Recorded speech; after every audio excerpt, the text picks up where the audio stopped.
One of the common misconceptions with us as an organization is because we're an investor, a lot of what people's mindsets is that we aggregate capital and we invest capital and then we're passive along the way.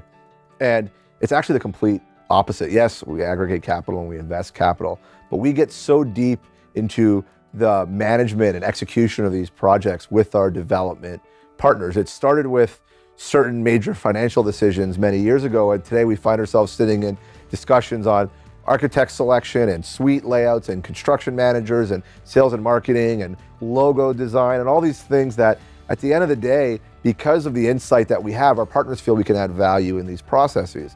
And because we have such a great relationship with these organizations that they want us involved. And at the end of the day, we essentially become co-manager of these development, adding value along the way where we can see inefficiencies and where we can bring the expertise from other projects and other experiences to our development partners.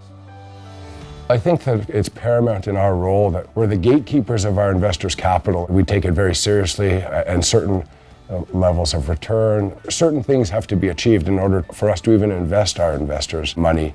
Our job, once we have invested the money, is to actively manage the projects and affect the results that we want.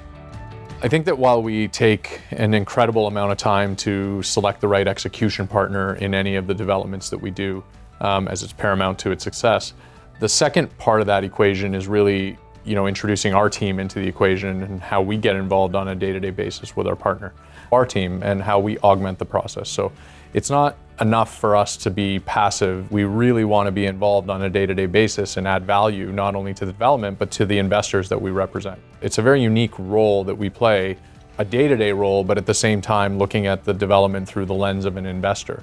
And that's something that I think we've done well for a number of years and look to continue to do. Our experience with so many of the top-tier developers in our marketplace is paramount in proceeding down a learning curve and seeing best practices across different developers. We're able to draw on past experience and learn how different groups, all very successful, all for different reasons, what they do. Being able to sit down at a boardroom table across our developers and talk to them about the last 5 launches that we did. We're probably looking for more construction loans, more land loans, having more launches, going through more approvals and making more applications than even some of the biggest developers in all the country throughout the year. With upwards of 65 projects, you don't forget what you learned on one and you bring that to the table and that experience when you're looking at the next. And I think that our partners value that and recognize that.